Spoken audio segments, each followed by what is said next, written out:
আজকে এই ভাইটা এসেছে ধুলুক থেকে। তো আমার কাছে হেয়ার কাটিং করতে এসেছিলো সেই দুর্গাপুজোর সময়, আর এখন করতে এসেছে এই ভাইটা হেয়ার কাটিং করতে।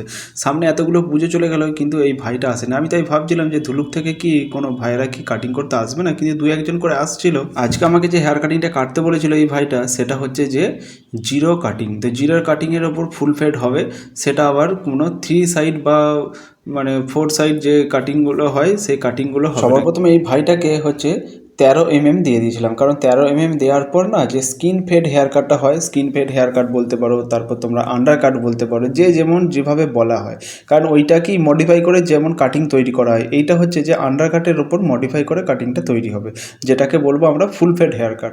তো আন্ডার কাটও বলতে পারো, তো ফুল ফেড হেয়ার কাটও বলতে পারো। 13 mm ক্লিপটা দিয়ে দেওয়ার পর না আমি পুরো ডাইরেক্ট জিরো চালাচ্ছি। এই যে জিরোটা চালাচ্ছি না, জিরোটা চালানোর পর একটা নিচে একটা হালকা লেয়ার রেখে দেবো। তোমাদের ঘরে আগেই ভিডিওর মাধ্যমে বলেছি যে নিচে যদি একটা লেয়ার রাখা হয়, সেই লেয়ারটা মেজারমেন্ট করার জন্য খুব ভালো হয়।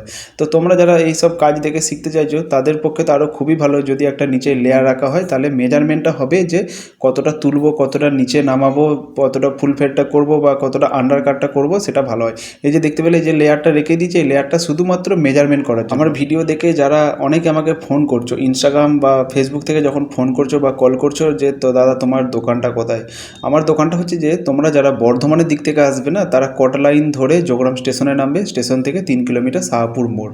আর যারা হচ্ছে জামালপুরের দিক থেকে আসবে তারা শাহপুর মোড় তো চেনোই, তারা শাহপুর মোড়ে এসে বললেই হবে। আর যারা হাওড়ার দিক থেকে আসছো, কটা লাইন ট্রেন ধরে যোগরাম স্টেশনে নামবে, স্টেশনে নেমে 3 কিলোমিটার শাহপুর মোড়, যে কোনো টোটো অটোকে বললেই হবে শাহপুর মোড়ে নামবো। দেখো এইদিকে দেখো, তোমাদের সাথে গল্প করতে করতে না কাটিংটা কখন হয়ে গেছে। কাটিংটা হওয়ার পর দেখতে পেয়েছি নিচে যে একটা ছোটো ছোটো যে লোমগুলো থাকে না, সেই লোমগুলোর জন্য না একদম পুরো জিরো, মানে -0 বলতে পারো, যে -0 দিয়ে ভালো করে মিলিয়ে দিচ্ছি। তোমরা অনেকেই হেয়ার কাটিংয়ে লক্ষ্য করে দেখবে যে এই যে ঘাড়ের যে নিচে চুলগুলো থাকে না, সেগুলো অনেকেই মেলায় না। তো আমি সেক্ষেত্রে উল্টো করলাম, আমি মিলিয়ে দিলাম ভালো করে। আর আজকের হেয়ার কাটিংটা কেমন লাগলো অবশ্যই তোমরা একটু কমেন্ট করে জানাবে। আর যারা ফেসবুক থেকে দেখছো অবশ্যই একটা লাইক করে দেবে, ইনস্টাগ্রাম থেকে দেখলেও একটা লাইক করে দেবে। চলো।